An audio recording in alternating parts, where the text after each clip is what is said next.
Hi, எல்லாருக்கும் வணக்கம் நண்பர்களே. இந்த வீடியோவில் என்ன பார்க்க போகிறோன்னா, டாக்டர் ஏபிஜே அப்துல் கலாம் ஐயா அவர்களை பற்றி தான் பார்க்க போகிறோம். இந்த வீடியோவில் எல்லோரும் வீடியோ பார்த்துட்டு சப்ஸ்கிரைப் பண்ணுங்கள், லைக் பண்ணுங்கள், கமெண்ட் பண்ணுங்கள், ஷேர் பண்ணுங்கள். அப்துல் கலாம் ஐயா சயின்டிஸ்டாக இருந்திருக்காரு. அப்புறம் இந்திய ஜனாதிபதியாக இருந்திருக்காரு. அவர் தற்போதைக்கு உயிரோடு இல்லை, நம்மளை விட்டு மறைந்து விட்டார். இந்த வீடியோவில் அவரை பற்றி முழு தகவலையும் பார்க்க போகிறோம். இந்த வீடியோவை பார்த்து தெரிஞ்சுக்கலாம் அப்துல் கலாம் ஐயா அவர்களை பற்றி. அவர் என்ன படிச்சிருக்காரு, என்னென்ன விருதுகள்லாம் வாங்கியிருக்காரு, என்னென்ன சாதனையெல்லாம் படைச்சிருக்காரு, பாரத ரத்னாலாம் வாங்கியிருக்காரு.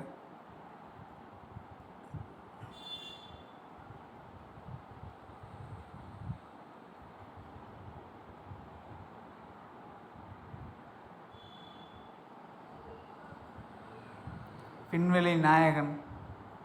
கனவு காணுங்கள், அதை நினைவாக்குங்கள் அப்படின்னு சொல்லி இளைஞர்களை ஊக்குவித்தவர்.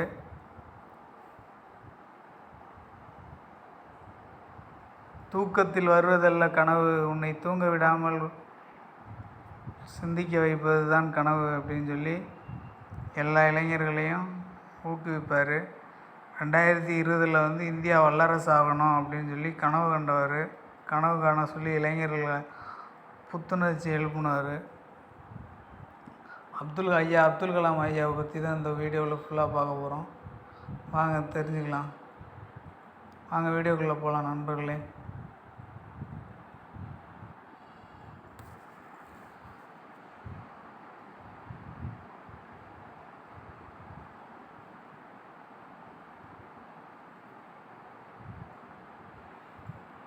Yearly life and education, career as a scientist, presidency, death, இதெல்லாம் பற்றி தான் இந்த வீடியோவில் விளக்கமாக பார்க்க போகிறோம்.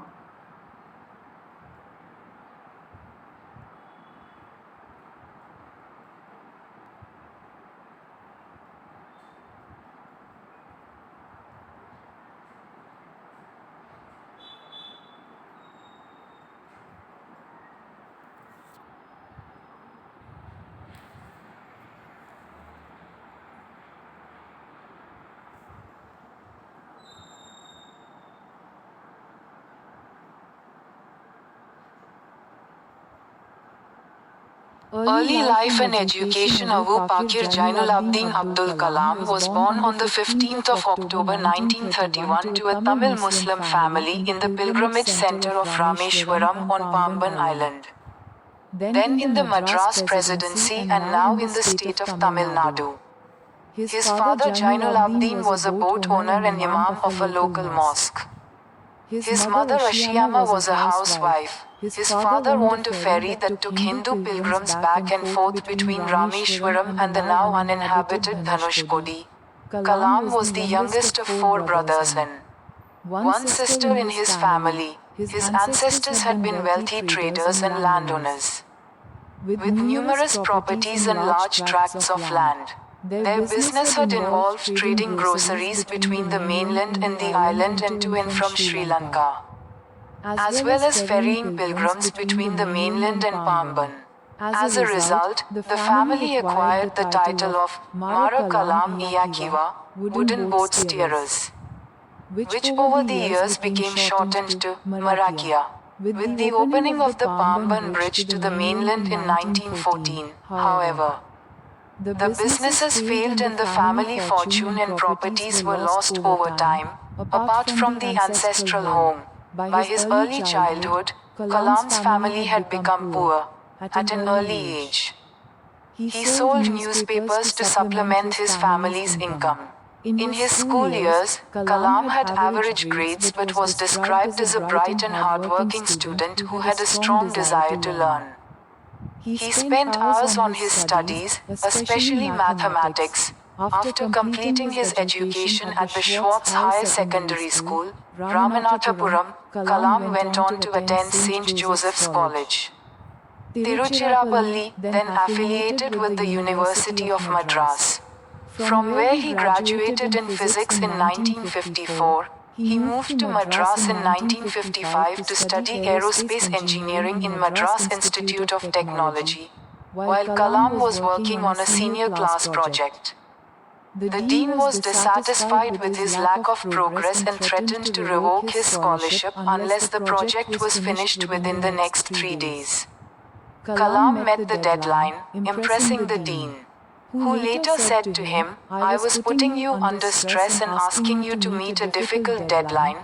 He narrowly missed achieving his dream of becoming a fighter pilot, as he placed 9th in qualifiers, and only 8 positions were available in the IAF.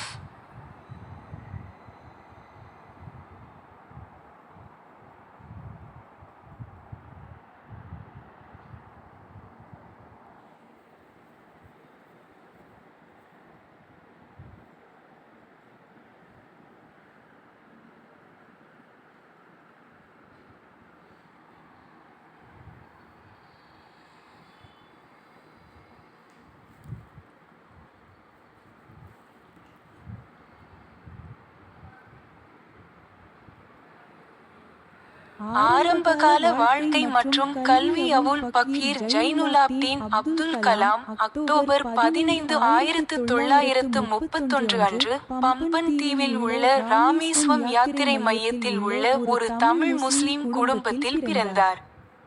பின்னர் மெட்ராஸ் ஜனாதிபதி பதவியில் மற்றும் இப்போது தமிழ்நாட்டில். அவரது தந்தை ஜைனுலாப்தீன் ஒரு படகு உரிமையாளர் மற்றும் உள்ளூர் மசூதியின் இமாம். அவரது தாயார் ஆஷியம்மா ஒரு இல்லத்தரசி. அவரது தந்தை ஒரு படகுகளை வைத்திருந்தார், இது ராமேஸ்வரமுக்கும் இப்போது குடியேறாத தனுஷ்கோடி இடையே இந்து யாத்ரீகர்களை முன்னும் பின்னுமாக அழைத்துச் சென்றது. காலம் 4 சகோதரர்களில் இளையவர் மற்றும் அவரது குடும்பத்தில் ஒரு சகோதரி. அவர்களின் வணிகத்தில் மெயின்லேண்ட் மற்றும் தீவுக்கு இடையில் மற்றும் இலங்கைக்கு இடையில் வர்த்தக மளிகை பொருட்கள் இருந்தன. அத்துடன் பிரதான நிலப்பகுதிக்கும் பம்பனுக்கும் இடையில் யாத்ரீகர்களை ஏற்றிச் சென்றன. இதன் விளைவாக குடும்பம் மாரா கலாம் ஐயக்கிவர் மர படகு ஸ்டீயர்ஸ் என்ற பட்டத்தை வாங்கியது. இது பல ஆண்டுகளாக மராக்கியர் ஆக சுருக்கப்பட்டது. எவ்வாறாயினும் 1914ஆம் ஆண்டில் பம்பன் பாலம் பிரதான நிலப்பகுதிக்கு திறக்கப்பட்டதால் வணிகங்கள் தோல்வியடைந்தன. மேலும் மூதாதையர் வீட்டை தவிர குடும்ப அதிர்ஷ்டம் மற்றும் சொத்துக்கள் காலப்போக்கில் இழந்தன. அவரது ஆரம்பகால குழந்தை பருவத்தில் கலாம் குடும்பம் ஏழைகளாகிவிட்டது. சிறு வயதிலேயே அவர் தனது குடும்பத்தின் வருமானத்தை ஈடு செய்ய செய்தித்தாள்களை விற்றார். தனது பள்ளி ஆண்டுகளில் கலாம் சராசரி தரங்களை கொண்டிருந்தார், ஆனால் ஒரு பிரகாசமான மற்றும் கடின உழைப்பாளி மாணவர் என்று வர்ணிக்கப்பட்டார். அவர் தனது படிப்புக்காக குறிப்பாக கணிதத்தில் மணிநேரம் செலவிட்டார். ஸ்வார்ட்ஸ் உயர்நிலைப்பள்ளி, ராமநாதபுரம். கலாம் செயின்ட் ஜோசப் கல்லூரியில் திருச்சிராப்பள்ளியில் கலந்து கொண்டார். பின்னர் மட்ராஸ் பல்கலைக்கழகத்துடன் இணைந்தார். அங்கு அவர் 1954ஆம் ஆண்டில் கயல்யூட்டில் இருந்து டாக்ஸில் டர்ச்சஸ் தி டெக்னாலடியில் இருந்து மட்ரோஸ் இன்ஸ்டிடியூட் வரை சென்றார். ஒரு மூத்த வகுப்பு திட்டத்தில் டீன் தனது முன்னேற்றமின்மையால் அதிருப்தி அடைந்தார். அடுத்த 3 நாட்களுக்குள் திட்டம் முடிவடையும் வரை அவரது உதவித்தொகையை ரத்து செய்வதாக அச்சுறுத்தினார். கலாம் காலக்கெடுவை சந்தித்தார். டீனை கவர்ந்தார். பின்னர் அவரிடம், "நான் உங்களை மன அழுத்தத்தில் ஆழ்த்திக் கொண்டிருந்தேன். ஒரு கடினமான காலக்கெடுவை சந்திக்கும்படி கேட்டுக்கொண்டேன்" என்று கூறினார். அவர் ஒரு போர் விமானியாக மாறுவதற்கான தனது கனவை அடைவதை தவறவிட்டார், ஏனெனில் அவர் தகுதிகளில் 9வது இடத்தை பிடித்தார். மேலும் IAF-இல் 8 பதவிகள் மட்டுமே கிடைத்தன.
Career as a scientist after graduating from the Madras Institute of Technology in 1960.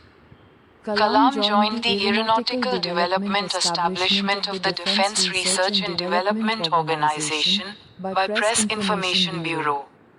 Government of India, as a scientist after becoming a member of the Defence Research and Development Service, DRDS. He started his career by designing the small hovercraft, but remained unconvinced by his choice of a job at DRDO. Kalam was also part of the INCOSPA. Kalam was transferred to the Indian Space Research Organization, ISRO, where he was the project director of India's first satellite launch vehicle, SLV-3, which successfully deployed the Rohini satellite in near-Earth orbit in July 1980. Kalam had first started work on an expandable rocket project independently at DRDO in 1965. In 1969, Kalam received the government's approval and expanded the program to include more engineers. In 1963 to 1964, he visited NASA's Langley Research Center in Hampton, Virginia, Goddard Space Flight Center in Greenbelt, Maryland, and Wallops Flight Facility between the 1970s and 1990s. Kalam made an effort to develop the Polar Satellite Launch Vehicle, PSLV, and SLV-3 projects, both of which proved to be successful. Kalam was invited by Raja Ramanna to witness the country's first nuclear test Smiling Buddha as the representative of TBRL, even though he had not participated in its development. In the 1970s, Kalam also directed two projects, Project Devil and Project Valiant, which sought to develop ballistic missiles from the technology of the successful SLV program, despite the disapproval of the Union Cabinet. Prime Minister Indira Gandhi allotted secret funds for these aerospace projects through her discretionary powers under Kalam's directorship. Kalam played an integral role convincing the Union Cabinet to conceal the true nature of these classified aerospace projects. His research and educational leadership brought him great laurels and prestige in the 1980s, which prompted the government to initiate an advanced missile program under his directorship. Kalam and Dr. Versus S. Arunachalam, metallurgist and scientific advisor to the Defence Minister, worked on the suggestion by the then Defence Minister, R. Venkataraman, on a proposal for simultaneous development of a quiver of missiles instead of taking planned missiles one after another. R. Venkataraman was instrumental in getting the cabinet approval for allocating 3.88 billion rupees for the mission, including Agni, an intermediate-range ballistic missile, and Prithvi, the tactical surface-to-surface missile, although the projects have been criticized for mismanagement and cost and time overruns. Kalam served as the chief scientific advisor to the Prime Minister and Secretary of the Defence Research and Development Organization from July 1992 to December 1999. The Pokhran II nuclear tests were conducted during this period, in which he played an intensive political and technological role.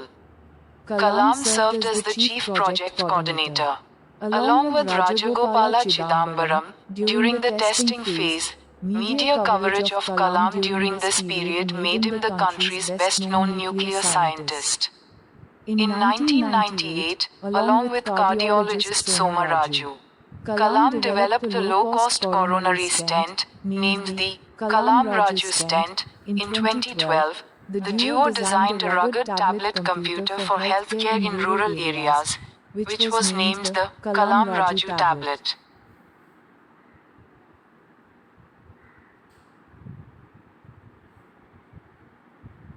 ஒரு விஞ்ஞானியாக தொழில் 1960ஆம் ஆண்டில் Madras institute of technology பட்டம் பெற்ற பிறகு, கலாம் பாதுகாப்பு ஆராய்ச்சி மற்றும் மேம்பாட்டு அமைப்பின் பத்திரிகை தகவல் பணியகம் இந்திய அரசு ஏரோநாட்டிக்கல் டெவலப்மெண்ட் ஸ்தாபனத்தில் பாதுகாப்பு ஆராய்ச்சி மற்றும் மேம்பாட்டு சேவை (TRTS) உறுப்பினரான பின்னர் விஞ்ஞானியாக சேர்ந்தார். அவர் ஒரு சிறிய ஹோவர் கிராஃப்ட் வடிவமைப்பதன் மூலம் தனது வாழ்க்கையை தொடங்கினார், ஆனால் DRDO வில் ஒரு வேலையை தேர்ந்தெடுப்பதன் மூலம் அவர் நம்பவில்லை. கலாம் புகழ்பெற்ற விண்வெளி விஞ்ஞானியான விக்ரம் சரபாயின் கீழ் பணிபுரியும் அடக்கமான குழுவின் ஒரு பகுதியாக இருந்தார். ஜூலை 1980 பூமிக்கு அருகிலுள்ள சுற்றுப்பாதையில் செயற்கைக்கோள் கலாம் முதலில் 1965 ஆண்டில் DRDO-வில் சுயாதீனமாக விரிவாக்கக்கூடிய ராக்கெட் திட்டத்தில் பணிகளை தொடங்கினார். 1969 கலாம் அரசாங்கத்தின் ஒப்புதலை பெற்றார் மற்றும் அதிக பொறியாளர்களை சேர்க்க திட்டத்தை விரிவுபடுத்தினார். 1963 முதல் 1964 வரை வர்ஜீனியாவின் ஹாம்ப்டனில் உள்ள நாசாவின் லாங்லி ஆராய்ச்சி மையத்தை பார்வையிட்டார். மேரிலாந்தின் கிரீன் பெல்ட்டில் உள்ள கோடார்ட் விண்வெளி விமான மையம் மற்றும் வாலோப்ஸ் விமான வசதி. 1970கள் மற்றும் 1990களுக்கு இடையில் கலாம் துருவ செயற்கைக்கோள் ஏவுதள வாகனம் PSLV மற்றும் SLV-3 திட்டங்களை உருவாக்க முயற்சித்தார். இவை இரண்டும் வெற்றிகரமாக நிரூபிக்கப்பட்டன.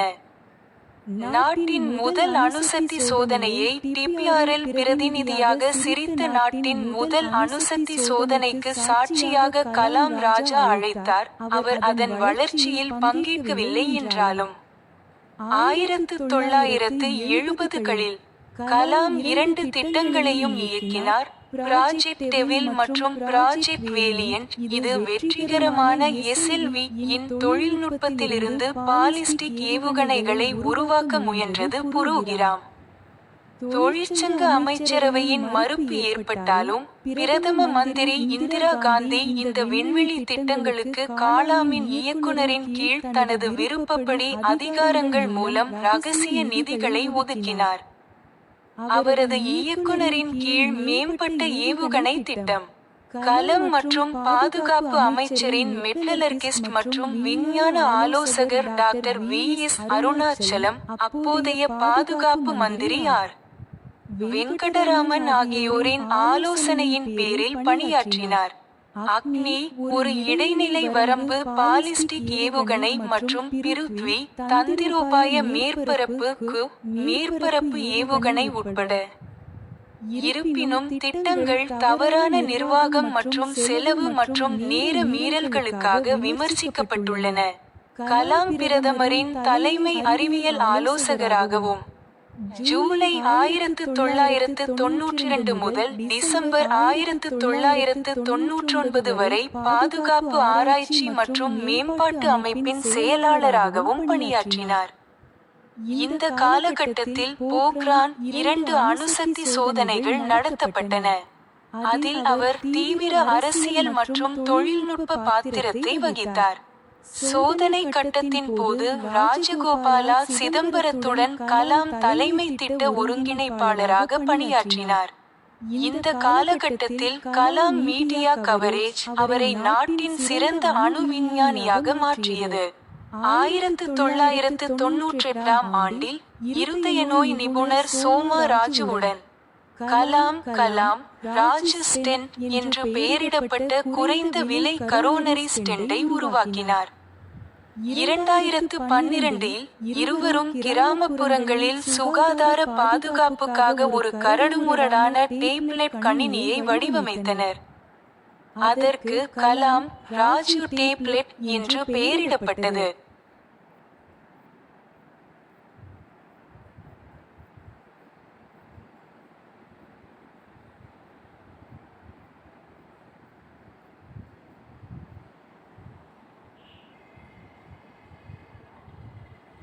Presidency Kalam served as the 11th President of India, succeeding K.R. Narayanan. He won the 2002 presidential election with an electoral vote of 922,884, surpassing the 107,366 votes won by Lakshmi Sehgal. His term lasted from the 25th of July 2002 to the 25th of July 2007. During his term as president, he was affectionately known as the People's President. Death on the 27th of July 2015, Kalam traveled to Shillong to deliver a lecture on creating a livable planet Earth at the Indian Institute of Management, Shillong. While climbing a flight of stairs, he experienced some discomfort, but was able to enter the auditorium after a brief rest. At around 6:35 p.m. IST, only 5 minutes into his lecture, he collapsed. He was rushed to the nearby Bethany Hospital in a critical condition. Upon arrival, he lacked a pulse or any other signs of life, despite being placed in the intensive care unit. Kalam was confirmed dead of a sudden cardiac arrest at 7:45 p.m. IST.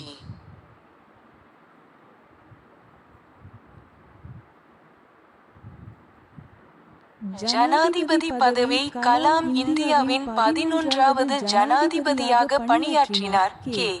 R.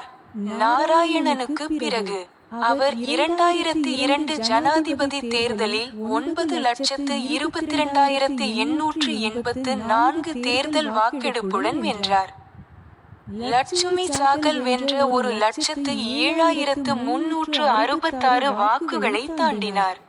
அவரது பதவிக்காலம் ஜூலை 25, 2002 முதல் ஜூலை 25, 2007 வரை நீடித்தது.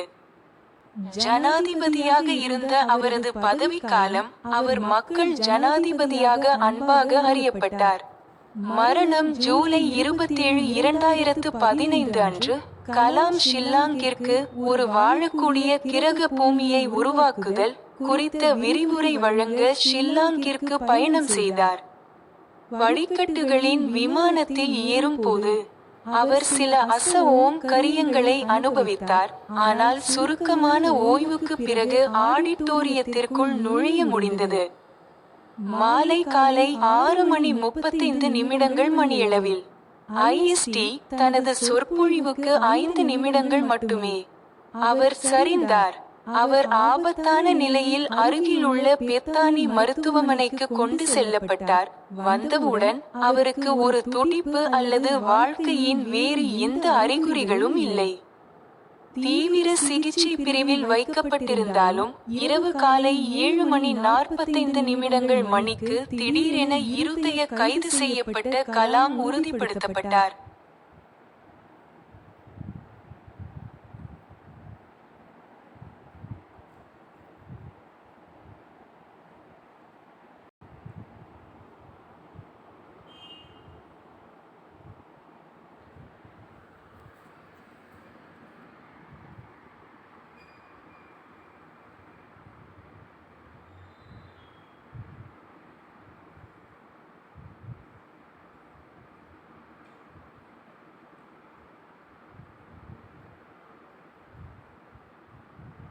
Born on the 15th of October 1931 at Rameshwaram in Tamil Nadu, Dr. Abu Bakir Jainulabdin Abdul Kalam specialized in aeronautical engineering from Madras Institute of Technology. Dr. Kalam made significant contribution as project director to develop India's first indigenous satellite launch vehicle, SLV-3, which successfully injected the Rohini satellite in the near-Earth orbit in July 1980 and made India an exclusive member of Space Club. He was responsible for the evolution of ISRO's launch vehicle program, particularly the PSLV configuration. After working for 2 decades in ISRO and mastering launch vehicle technologies, Drive, Kalam took up the responsibility of developing indigenous guided missiles at Defense Research and Development Organization as the Chief Executive of Integrated Guided Missile Development Program, IGMDP. He was responsible for the development and operationalization of Agni and Prithvi missiles and for building indigenous capability in critical technologies through networking of multiple institutions. He was the scientific advisor to Defense Minister and Secretary, Department of Defense Research and Development from July 1992 to December 1999. During this period he led to the weaponization of strategic missile systems and the Pokhran II nuclear tests in collaboration with Department of Atomic Energy, which made India a nuclear weapon state. He also gave thrust to self-reliance in defense systems by progressing multiple development tasks and mission projects such as light combat aircraft. As Chairman of Technology Information, Forecasting and Assessment Council, TIFAC, and as an eminent scientist, he led the country with the help of 500 experts to arrive at Technology Vision 2020, giving a roadmap for transforming India from the present developing status to a developed nation. Dr. Kalam has served as the principal scientific advisor to the Government of India, in the rank of Cabinet Minister, from November 1999 to November 2001 and was responsible for evolving policies, strategies and missions for many development applications. Dr. Kalam was also the chairman, ex officio, of the Scientific Advisory Committee to the Cabinet, SAC, and piloted India Millennium Mission 2020. Dr. Kalam took up academic pursuit as Professor, Technology and Societal Transformation at Anna University, Chennai from November 2001 and was involved in teaching and research tasks. Above all, he took up a mission to ignite the young minds for national development by meeting high school students across the country.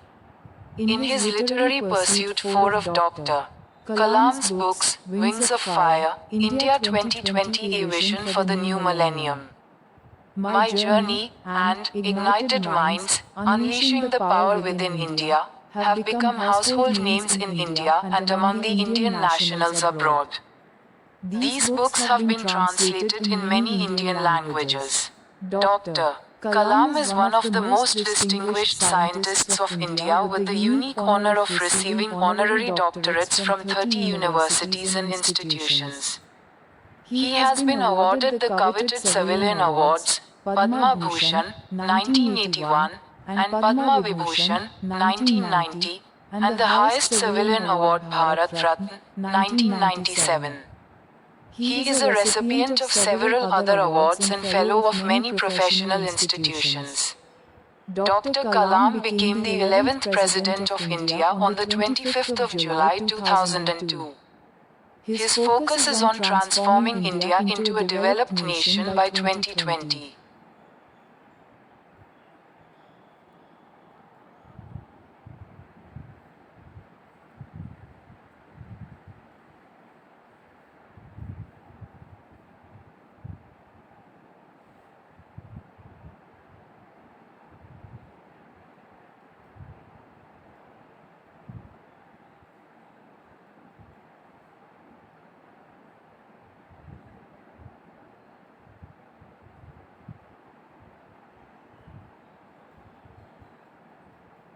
October 15, 1931 அன்று தமிழ்நாட்டில் உள்ள ராமேஸ்வரத்தில் பிறந்த doctor Abul Pakir Jainulabdeen Abdul Kalam Madras institute of டெக்னாலஜியின் aeronautical engineering துறையில் நிபுணத்துவம் பெற்றார். இந்தியாவின் முதல் சுதேச செயற்கைக்கோள் ஏவுதள வாகனத்தை SLV-3 அபிவிருத்தி செய்வதற்கான திட்ட இயக்குநராக டாக்டர் கலாம் குறிப்பிடத்தக்க பங்களிப்பை வழங்கினார். இது ஜூலை 1980 அருகிலுள்ள பூமி சுற்றுப்பாதையில் ரோஹிணி செயற்கைக்கோளை வெற்றிகரமாக செலுத்தியது மற்றும் இந்தியாவை விண்வெளி கிளப்பின் பிரத்யேக உறுப்பினராக்கியது. இஸ்ரோவின் ஏவுதள வாகன திட்டத்தின் பரிணாம வளர்ச்சிக்கு அவர் பொறுப்பேற்றார், குறிப்பாக PSLV உள்ளமைவு. இஸ்ரோவில் 2 தசாப்தங்களாக பணிபுரிந்த பின்னர் மாஸ்டரின் ஏவுகணை வாகன தொழில்நுட்பங்கள் டாக்டர் கலாம் பாதுகாப்பு ஆராய்ச்சி மற்றும் மேம்பாட்டு அமைப்பில் உள்நாட்டு வழிகாட்டப்பட்ட ஏவுகணைகளை ஒருங்கிணைந்த வழிகாட்டப்பட்ட ஏவுகணை மேம்பாட்டு திட்டத்தின் IGMT-P தலைமை நிர்வாகியாக உருவாக்கும் பொறுப்பை ஏற்றுக்கொண்டார். அக்னி மற்றும் பிருத்வி ஏவுகணைகளின் வளர்ச்சி மற்றும் செயல்பாட்டுக்கு அவர் பொறுப்பேற்றார் மற்றும் பல நிறுவனங்களின் நெட்வொர்க்கிங் மூலம் முக்கியமான தொழில்நுட்பங்களில் சுதேச திறனை உருவாக்கினார். அவர் ஜூலை 1992 முதல் டிசம்பர் 1999 வரை பாதுகாப்பு மந்திரி மற்றும் செயலாளரின் அறிவியல் ஆலோசகராக இருந்தார். இந்த காலகட்டத்தில் அவர் மூலோபாய ஏவுகணை அமைப்புகள் மற்றும் போக்ரான் 2 அணுசக்தி சோதனைகள் அணுசக்தி திணைக்களத்துடன் இந்தியாவை அணு ஆயுத மாநிலமாக மாற்றினார். பல மேம்பாட்டு பணிகள் மற்றும் லைட் காம்பாட் விமானம் போன்ற மிஷன் திட்டங்களை முன்னேற்றுவதன் மூலம் பாதுகாப்பு அமைப்புகளில் தன்னம்பிக்கைக்கு உந்துதல் அளித்தார். தொழில்நுட்ப தகவல் முன்னறிவிப்பு மற்றும் மதிப்பீட்டு கவுன்சில் டெஃபாக் மற்றும் ஒரு சிறந்த விஞ்ஞானியாக 500 நிபுணர்களின் உதவியுடன் தொழில்நுட்ப பார்வை 2020க்கு வருவதற்கு அவர் நாட்டை வழிநடத்தினார். டாக்டர் கலாம் இந்திய அரசாங்கத்தின் முதன்மை அறிவியல் ஆலோசகராக அமைச்சரவை அமைச்சர் பதவியில் நவம்பர் 1999 முதல் நவம்பர் 2001 வரை பணியாற்றியுள்ளார். மேலும் பல மேம்பாட்டு விண்ணப்பங்களுக்கான கொள்கைகள், உத்திகள் மற்றும் பணிகள் ஆகியவற்றை உருவாக்குவதற்கு பொறுப்பாக இருந்தார்.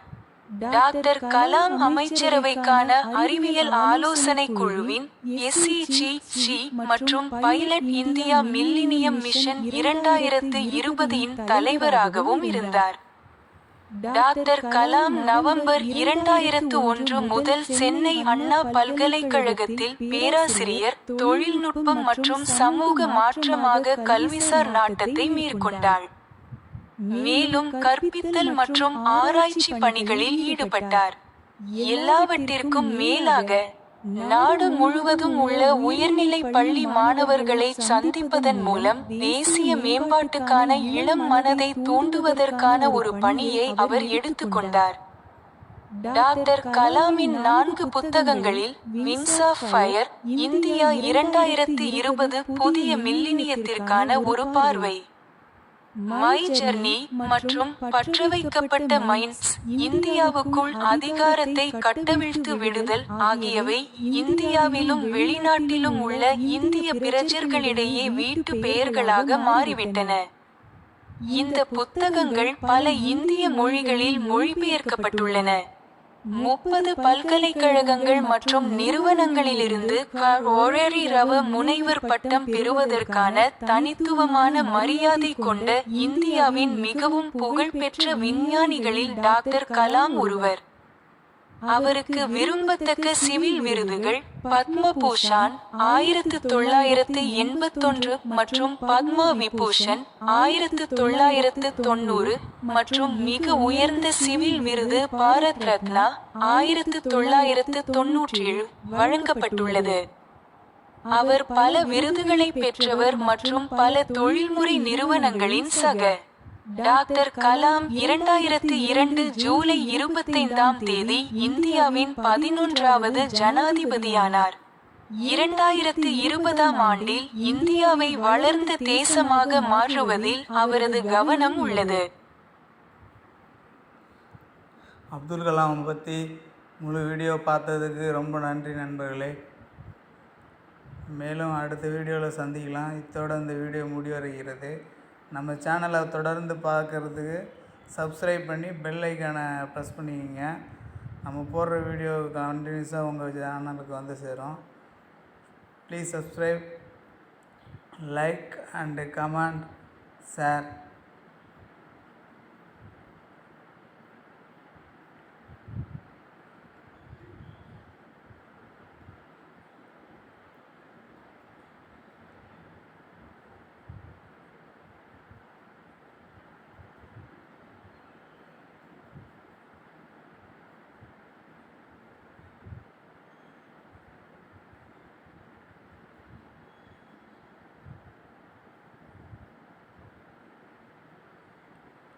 Tata, bye bye, see you.